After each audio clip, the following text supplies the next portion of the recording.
എടാ മക്കളെ, എല്ലാവർക്കും പുതിയൊരു വീഡിയോയിലേക്ക് സ്വാഗതം. വളരെ പെട്ടെന്ന് എടുക്കുന്നൊരു വീഡിയോ. കാരണം നാളെ +2ൻ്റെ ഫിസിക്സിൻ്റെ പരീക്ഷയാണ്. അപ്പോൾ നമ്മൾ ബയോളജിയുടെയും കെമിസ്ട്രിയുടെയും ഒക്കെ ഒത്തിരി പ്രഡിക്ഷൻ ക്വസ്റ്റ്യൻസ് പറഞ്ഞു. അത് അതേപടി ചോദിച്ചിട്ടുണ്ടായിരുന്നു. അപ്പോൾ ഒത്തിരി കുട്ടികൾ ഫിസിക്സിൻ്റെയും കൂടി ഇമ്പോർട്ടൻ്റ് ആയിട്ടുള്ള ടോപ്പിക്സുകൾ പറഞ്ഞു തരുമോ എന്നൊക്കെ ചോദിച്ചിട്ടുണ്ടായിരുന്നു. സോ നമ്മൾ ഇന്ന് നാളെ നടക്കാൻ പോകുന്ന ഫിസിക്സിൽ നിങ്ങൾ എല്ലാ ചാപ്റ്ററിലെയും, ഇപ്പം നമുക്ക് 3 ചാപ്റ്റർ ഉണ്ടല്ലേ, അതിൽ ഓരോ ചാപ്റ്ററിലെയും പ്രധാനപ്പെട്ട ഏതൊക്കെ ടോപ്പിക്സുകൾ കോൺസെൻട്രേറ്റ് ചെയ്ത് പഠിക്കണമെന്ന് പറഞ്ഞുതരാം. എൻ്റെ മക്കൾക്ക് ഫിസിക്സ് ടഫ് ആണെങ്കിൽ ഈ ടോപ്പിക്സുകൾ കൃത്യമായിട്ട് നിങ്ങൾ പഠിച്ചു എന്ന് ഉറപ്പുവരുത്തണം. ഓക്കെ, അപ്പോൾ സ്കിപ്പ് ചെയ്യാതെ വീഡിയോ കാണാൻ വേണ്ടി ശ്രമിക്കുക. വളരെ ഹറിബറി ആയിട്ട് നമ്മൾ എടുക്കുന്ന ഒരു വീഡിയോ ആണ്. അതാണ് ഈ ഒരു എൻവയോൺമെൻറ്റിൽ, ഈ ഒരു അറ്റ്മോസ്ഫിയറിൽ നമ്മൾ ഇരിക്കുന്നത്. സോ വേഗം നമുക്ക് വലിച്ചു നീട്ടാതെ ടോപ്പിക്സിലേക്ക് കടക്കാം. അപ്പോൾ 3 ചാപ്റ്ററിലെ പ്രധാനപ്പെട്ട ടോപ്പിക്സുകൾ, സാധാരണ ചോദിക്കുന്ന തരം ക്വസ്റ്റ്യൻസും ഒക്കെ നമ്മൾ ഇതിൽ പറയും. ഈ ക്വസ്റ്റ്യൻസ്, ഈ ടോപ്പിക്സ് കൃത്യമായിട്ട് നിങ്ങൾ പഠിച്ചു എന്ന് ഉറപ്പുവരുത്തുക. നിങ്ങളുടെ കയ്യിൽ നോട്ട്സ് കാണും. നോട്ട്സ് ഇല്ലാത്തവർ നമ്മുടെ ഇൻസ്റ്റഗ്രാമിൽ നമ്മുടെ പേജുമായിട്ട് കോൺടാക്ട് ചെയ്താൽ മതി. ഓക്കെ എടാ മക്കളെ, നമുക്ക് ഒന്നാമത്തെ ചാപ്റ്ററിലേക്ക് കടക്കാം. നമ്മളിവിടെ പ്രോബ്ലംസുകളൊന്നും പറയുന്നില്ല. എളുപ്പത്തിൽ നിങ്ങൾക്ക് മാർക്ക് സ്കോർ ചെയ്യാൻ കഴിയുന്ന തിയറി പോർഷൻസ് ആണ് പറയുന്നത്. ഇപ്പോൾ ഒരു ബിലോ ആവറേജ് ആയിട്ടുള്ള സ്റ്റുഡൻറ്റിന്, ഒരു ആവറേജ് ആയിട്ടുള്ള സ്റ്റുഡൻസിനൊക്കെ ഒരു 40-ന് മുകളിൽ ഈ ടോപ്പിക്സുകൾ പഠിച്ചാൽ ഉറപ്പായി മാർക്ക് നേടാൻ വേണ്ടി കഴിയും. നിങ്ങൾ ആദ്യമായിട്ട് പഠിക്കേണ്ടത് ചില പ്രോപ്പർട്ടീസ് ആണ്. എന്തിൻ്റെയൊക്കെ പ്രോപ്പർട്ടീസാണ് പഠിക്കേണ്ടത്? ഇലക്ട്രിക് ചാർജസിൻ്റെ പ്രോപ്പർട്ടീസ് പഠിക്കണം. രണ്ടാമതായിട്ട് ഇലക്ട്രിക് ഫീൽഡ് ലൈൻസിൻ്റെ പ്രോപ്പർട്ടീസ് നിങ്ങൾ കൃത്യമായിട്ട് പഠിക്കണം. അപ്പോൾ ഈ 2 കാര്യത്തിൻ്റെ പ്രോപ്പർട്ടീസാണ് നിങ്ങൾ ആദ്യം പഠിക്കേണ്ടത്. അതിൽ ക്വാണ്ടൈസേഷൻ ഓഫ് ചാർജസ് എന്ന് പറയുന്ന ഒരു പ്രോപ്പർട്ടി ഉണ്ട്, പ്രോപ്പർട്ടീസ് ഓഫ് ഇലക്ട്രിക് ചാർജിൽ വരുന്നത്. അത് വളരെ ഇമ്പോർട്ടൻ്റ് ആണ്. പല തവണ പരീക്ഷയ്ക്ക് ചോദിച്ചിട്ടുള്ളതാണ്. നിങ്ങൾക്ക് വളരെ എളുപ്പത്തിൽ പഠിക്കാൻ കഴിയുന്ന ഒരു ടോപ്പിക്ക് കൂടിയാണിത്. ഈ ചാപ്റ്ററിൽ നിന്ന് ചോദിക്കാൻ സാധ്യതയുള്ള ഒരു 1 മാർക്ക് ചോദ്യം ഞാൻ പറയാം. ഇപ്പോൾ 2 സാധനങ്ങൾ, ഒരു ഗ്ലാസ് റോഡും സിൽക്കും തമ്മിൽ റബ്ബ് ചെയ്യുന്നു. അതിൽ ഗ്ലാസ് റോഡിന് എന്ത് സംഭവിക്കുന്നു, സിൽക്കിന് എന്ത് സംഭവിക്കുന്നു? പല തവണ പരീക്ഷയ്ക്ക് ചോദിച്ചിട്ടുള്ള ഒരു ചോദ്യമാണിത്. ഇത് നമ്മൾ എഴുതണമെങ്കിൽ നമ്മൾ ട്രൈബോ ഇലക്ട്രിക് സീരീസ് എന്ന് പറയുന്ന ഒരു സീരീസ് പഠിച്ചാൽ നിങ്ങൾക്ക് വളരെ എളുപ്പത്തിൽ എഴുതാൻ വേണ്ടി കഴിയും. ഒരു 5-6 എക്സാമ്പിൾ വെച്ചിട്ടാണ് നമ്മൾ ഈ സീരീസ് പറയുന്നത്. ഇത് പഠിച്ചു കഴിഞ്ഞാൽ നിങ്ങൾക്ക് ഇതിൻ്റെ ഉത്തരം കൃത്യമായിട്ട് എഴുതാൻ വേണ്ടി കഴിയും. അപ്പം ഞാൻ ഇതിൻ്റെ സീരീസ് ഒന്ന് ജസ്റ്റ് പറഞ്ഞു തരാം. അതിൽ ആദ്യം വരുന്നത് ഗ്ലാസ്, രണ്ടാമത് വരുന്നത് വുഡ്, മൂന്നാമത് വരുന്നത് സിൽക്ക്, നാലാമത് വരുന്നത് കോട്ടൺ, അഞ്ചാമത്തത് റബ്ബർ, ആറാമത്തത് എബണൈറ്റ്. ഞാൻ ഈ താഴെ ഇതിൽ എഴുതി കാണിക്കാം. അപ്പോൾ ഈ സീരീസ് കൃത്യമായിട്ട് നിങ്ങൾ പഠിച്ചാൽ നിങ്ങൾക്ക് അതിൻ്റെ ഉത്തരം എഴുതാൻ വേണ്ടി കഴിയും. ഈ ഒരു സീരീസ് എന്തിൻ്റെ ഓർഡറിലാണെന്ന് ഞാൻ പറഞ്ഞുതരാം. അതായത് ഗ്ലാസിൽ നിന്നും എബണൈറ്റിലേക്ക് പോകുമ്പോൾ ഇലക്ട്രോണിനെ വിട്ടുകൊടുക്കുവാനുള്ള ടെൻഡൻസി കുറയുന്നു. അതായത് നമ്മുടെ ഗ്ലാസിനായിരിക്കും ഇലക്ട്രോണിനെ വിട്ടുകൊടുക്കാനുള്ള ടെൻഡൻസി വളരെ കൂടുതൽ. എബണൈറ്റിലേക്ക് വരുമ്പോൾ ആ ടെൻഡൻസി വളരെ കുറഞ്ഞു. ക്ലിയർ ആയോ? അപ്പോൾ ഗ്ലാസും നമ്മുടെ സിൽക്കും കൂടി റബ്ബ് ചെയ്യുന്ന സമയത്ത് ഗ്ലാസിന് എന്ത് സംഭവിക്കും? ലോസ് ഓഫ് ഇലക്ട്രോണും സിൽക്ക് എന്ന് പറയുന്നത് ഗെയിൻ ഓഫ് ഇലക്ട്രോണും ആയിരിക്കും. ക്ലിയർ ആയോ? ഈ സീരീസ് നിങ്ങൾ പഠിച്ചു വെച്ച് കഴിഞ്ഞാൽ ഏതൊരു ചോദ്യം ചോദിച്ചാലും നിങ്ങൾക്ക് എഴുതാൻ വേണ്ടി കഴിയും. ഈ എക്സാമ്പിൾസ് തന്നെയായിരിക്കും നിങ്ങൾക്ക് പരീക്ഷയ്ക്ക് ചോദിക്കുന്നത്. പല തവണ ഇതേ ഗ്ലാസ് റോഡിൻ്റെയും സിൽക്കിൻ്റെയും ക്വസ്റ്റ്യൻ പരീക്ഷയ്ക്ക് ചോദിച്ചിട്ടുണ്ട്. നിങ്ങളിത് കൃത്യമായിട്ട് പഠിക്കുക. അടുത്തതായിട്ട് നിങ്ങൾ പഠിക്കേണ്ടത് 2 യൂണിറ്റുകളാണ്, SI യൂണിറ്റുകളാണ്. അതിൽ ഒന്നാമത്തത് ഇലക്ട്രിക് ചാർജിൻ്റെ യൂണിറ്റും രണ്ടാമത്തത് ഇലക്ട്രിക് ഫീൽഡിൻ്റെ യൂണിറ്റുമാണ്. ഇലക്ട്രിക് ചാർജിൻ്റെ യൂണിറ്റ് എന്ന് പറയുന്നത് കൂളോംബാണ്. ഇലക്ട്രിക് ഫീൽഡിൻ്റെ യൂണിറ്റ് എന്ന് പറയുന്നത് ന്യൂട്ടൺ പെർ കൂളോം അല്ലെങ്കിൽ ന്യൂട്ടൺ കൂളോം റേസ് ടു -1. ഇത് നിങ്ങൾ പഠിച്ചു വെക്കാൻ വേണ്ടിയിട്ട് ശ്രമിക്കുക.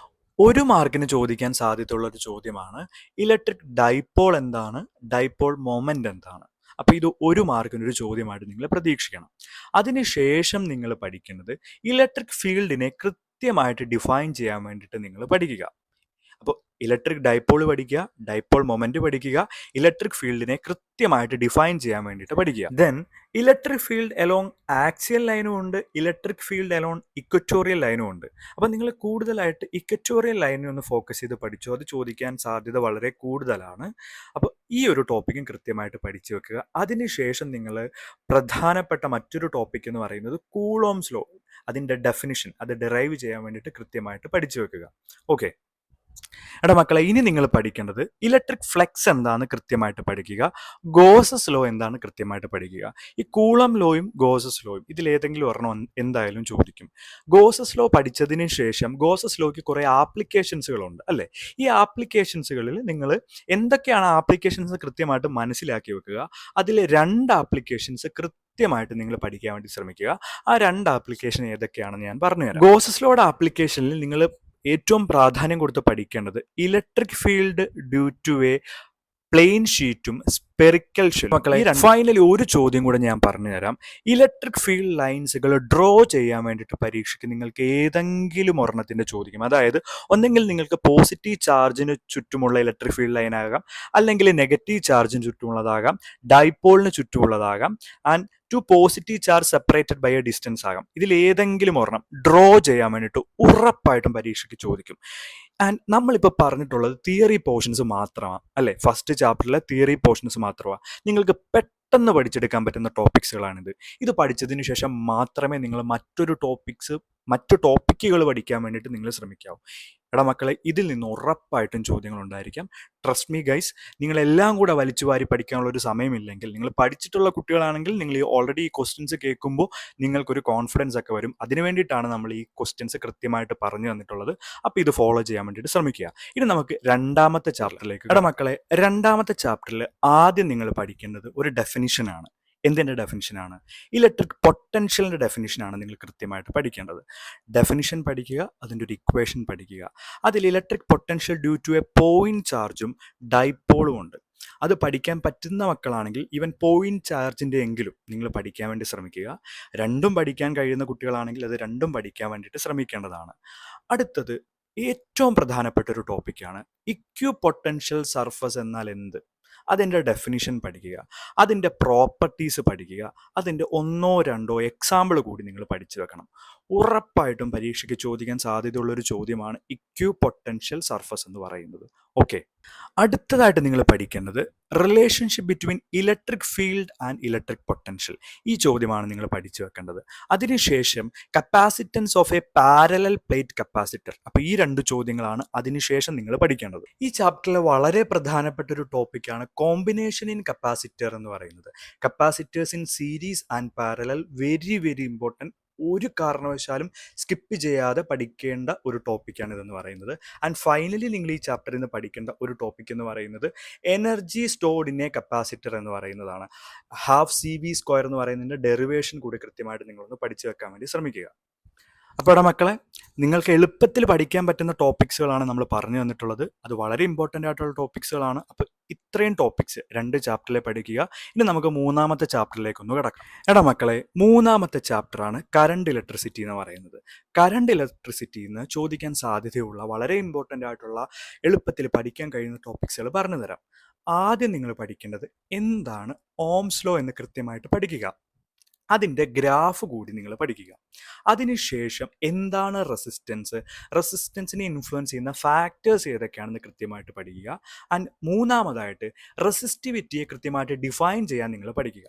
അപ്പോൾ ആദ്യം പഠിക്കേണ്ടത് ഈ 3 ടോപ്പിക്സുകളാണ്. ഓക്കെ എടാ മക്കളെ, ഓംസ് ലോയും അതിൻ്റെ ഗ്രാഫും പഠിക്കുന്നതിനോടൊപ്പം അതിന് കുറച്ച് ലിമിറ്റേഷൻസുകൾ കൂടിയുണ്ട്. അപ്പോൾ ഒരു 1-2 ലിമിറ്റേഷൻസ് കൂടി നിങ്ങൾ പഠിച്ചു വെക്കാൻ വേണ്ടിയിട്ട് ശ്രമിക്കേണ്ടതാണ്.